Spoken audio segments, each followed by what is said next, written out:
Halo semuanya, selamat datang kembali di seri penjelasan kita hari ini. Nah, kali ini kita bakal membahas satu topik yang jujur aja luar biasa menarik dari bahan katekese liturgi kita.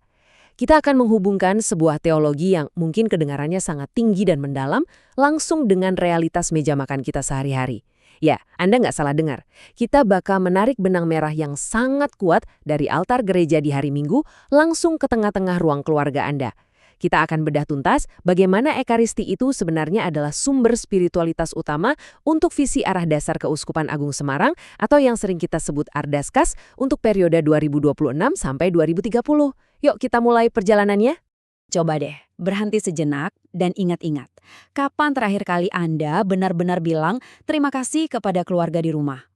Mungkin berterima kasih ke pasangan karena masakannya hari ini enak banget, atau sekedar berterima kasih ke anak yang berlari membukakan pintu waktu Anda pulang kerja dengan rasa lelah.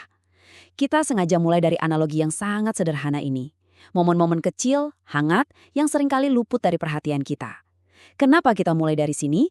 Karena menyadari dan mempraktekkan rasa syukur di meja makan keluarga itu sebenarnya adalah fondasi paling dasar untuk bisa benar-benar memahami misteri agung yang terjadi di atas altar. Seringkali ya, hal yang paling patut kita syukuri itu ada persis di depan mata kita. Kesehatan yang baik waktu kita bangun pagi, rezeki yang cukup untuk menghidangkan makan siang hari ini, atau sekedar anugerah napas kehidupan itu sendiri. Kadang di tengah stres karena kemacetan jalan atau sibuknya dikejar tenggat waktu pekerjaan, hal-hal seperti ini gampang banget kita anggap remeh, bukan? Tapi materi kita hari ini dengan indah mengingatkan bahwa menyadari berkat-berkat sederhana inilah yang jadi langkah krusial pertama. Ini sama sekali bukan sekedar latihan berpikir positif ala seminar motivasi ya.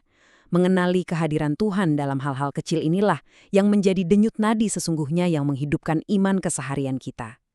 Nah, setelah kita berhasil membumikan dan menemukan lagi rasa syukur harian kita di ruang makan tadi, mari kita tingkatkan skalanya. Kita akan melangkah sedikit lebih jauh, beralih dari pengalaman personal yang sangat mikro tadi, menuju sebuah skala teologis yang jauh lebih megah di dalam tradisi gereja. Kita akan menyelami apa sebenarnya makna terdalam dari Ekaristi. Anda mungkin bakal terkejut melihat bagaimana ucapan terima kasih sederhana di rumah tadi ternyata memiliki koneksi yang sangat erat dengan makna ilahi yang jauh lebih besar. Pernah kepikiran nggak sih dari mana asal mula kata Ekaristi itu? Ternyata kata ini diambil dari bahasa Yunani, yaitu Eucharistia, yang secara harfiah berarti pujian syukur. Jadi kalau selama ini ada pandangan bahwa Ekaristi hanyalah rutinitas hari Minggu yang kaku dan penuh aturan wajib, nah itu pemahaman yang kurang tepat. Pada intinya, Ekaristi adalah sebuah tindakan syukur dan pujian yang luar biasa mendalam atas karya keselamatan Allah melalui Yesus Kristus. Ini adalah bentuk ucapan terima kasih yang paling agung, paling puncak, yang bisa diekspresikan oleh kita kepada Sang Pencipta. Dan rasa syukur yang luar biasa besar ini bukanlah sekedar perasaan haru yang kita simpan rapat-rapat untuk diri kita sendiri di dalam hati. Ekaristi itu, secara harfiah, adalah jantung hidup gereja. Coba bayangkan, sebuah jantung yang terus berdetak tanpa henti, memompa kehidupan spiritual yang segar ke dalam diri kita semua. Aliran kehidupan ini secara perlahan namun pasti membentuk kita. Dari individu-individu yang tadinya terpisah menjadi satu persekutuan utuh, menjadi sebuah paguyuban murid Kristus. Orang-orang dari berbagai latar belakang disatukan menjadi satu keluarga besar karena direkatkan oleh satu lem yang sama, rasa syukur yang agung tadi. Lalu bagaimana cara kehidupan sehari-hari kita benar-benar terhubung dengan altar? Gini loh, di satu sisi setiap hari kita memanjatkan puji syukur atas kasih dan kebaikan Allah yang sangat nyata, kesehatan tubuh, pelukan keluarga, sampai kelancaran pekerjaan. Di sisi lain, kita memiliki wujud syukur yang tiada taranya atas karya keselamatan Kristus yang rela menyerahkan nyawanya bagi kita. Ekaristi secara brilian menjahit kedua hal ini menjadi satu kesatuan. Ucapan syukur atas roti dan anggur kehidupan kita yang fana disatukan secara sempurna dengan ucapan syukur atas pengorbanan abadi Kristus di kayu salib. Semuanya melebur jadi satu pujian yang utuh. Nah, karena penyatuan yang luar biasa itulah, dokumen gereja yang sangat penting yaitu Lumen Gentium pasal 11 memberikan sebuah kesimpulan yang sangat kuat. Syukur harus menjadi warna dasar dan dominan dalam hidup kita sehari-hari. Dokumen ini menyatakan bahwa Ekaristi adalah sumber sekaligus puncak hidup umat Kristiani. Logikanya sungguh masuk akal kan? Kalau titik puncak dari iman kita sendiri secara harfiah bernama pujian syukur, maka sudah sewajarnya rasa syukur itu secara dominan mewarnai seluruh cara kita bertindak, cara kita berbicara, dan cara kita merespon setiap kejadian setiap hari. Ngomong-ngomong soal ini, Paus Fransiskus pernah memberikan teguran yang agak lucu tapi sangat menohok. Dalam dokumen Evangelii Gaudium, beliau dengan gamblang bilang begini, orang Kristiani itu tidak boleh sedih dan putus asa seperti orang yang baru pulang dari pemakaman. Sangat menyegarkan, bukan? Coba saja bayangkan wajah orang di pemakaman yang suram, murung, dan kehilangan harapan.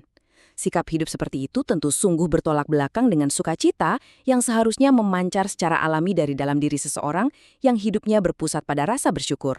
Jadi, poin krusialnya adalah hidup orang Kristen itu pastinya penuh dengan sukacita.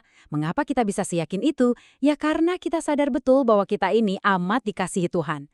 Tentu saja, sukacita sejati ini sama sekali tidak bergantung pada seberapa mulus situasi eksternal kita. Kita mungkin sedang terjebak kemacetan parah di jalan, kelelahan setelah seharian bekerja keras, atau sedang pusing menghadapi tantangan ekonomi. Namun, sukacita ini tetap bertahan karena akarnya menancap langsung pada kesadaran absolut bahwa Tuhan begitu mengasihi kita, hingga rela mengorbankan nyawanya untuk kita. Lalu kemana arah semua spiritualitas syukur dan sukacita ini akan bermuara? Jawabannya tertuang sangat jelas pada visi arah dasar Keuskupan Agung Semarang untuk tahun 2026 hingga 2030. Semangat yang diusung sangatlah lugas. Kita ditantang untuk membawa ekaristi ke dunia. Energi syukur, puji-pujian, dan kebahagiaan yang kita rayakan dengan megah di sekitar altar sama sekali nggak boleh dibiarkan terkunci dan mati di dalam tembok gedung gereja begitu saja setelah misa selesai. Tugas perutusan kita adalah membawa daya transformatif yang luar biasa tersebut keluar, langsung ke tengah-tengah kerasnya dunia nyata. Lalu langkah nyatanya seperti apa? Ada 3 pilar utama yang menjadi peta jalan kita. Ini adalah sebuah proses yang mengalir secara berurutan ya. Pilar pertama menjadi gereja yang bahagia. Kebahagiaan ini tentu berawal dari rasa syukur personal kita atas kasih Allah tadi. Pilar kedua, menginspirasi. Sukacita otentik yang meluap dari dalam diri kita itu mustahil bisa disembunyikan.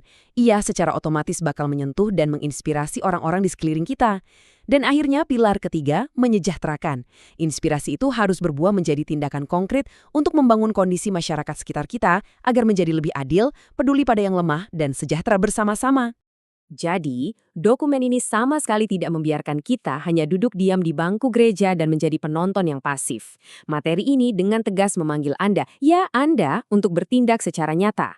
Ardaskas memberikan tantangan langsung agar kita secara aktif mengambil peran sebagai inspirator dan pionir bagi kesejahteraan sesama. Pemahaman teologis kita yang tinggi itu kini dituntut untuk turun ke bumi, mengubah setiap ucapan syukur kita menjadi rintisan aksi-aksi kepedulian yang membawa dampak kebaikan langsung bagi tetangga di sebelah rumah, rekan di tempat kerja, dan seluruh komunitas masyarakat tempat kita tinggal. Maka dari itu, ada satu pertanyaan refleksi yang ingin saya tinggalkan untuk Anda bawa pulang hari ini.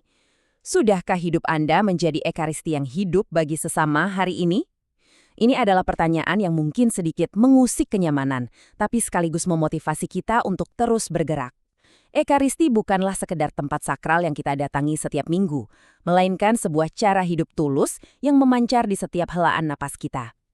Saya sangat berharap penjelasan kita hari ini mampu memberikan Anda sudut pandang baru yang menyegarkan dan sungguh menginspirasi Anda untuk berani membagikan rasa syukur sejati itu ke dunia, mulai detik ini juga. Terima kasih telah meluangkan waktu belajar bersama saya hari ini, dan sampai jumpa di seri penjelasan materi menarik lainnya.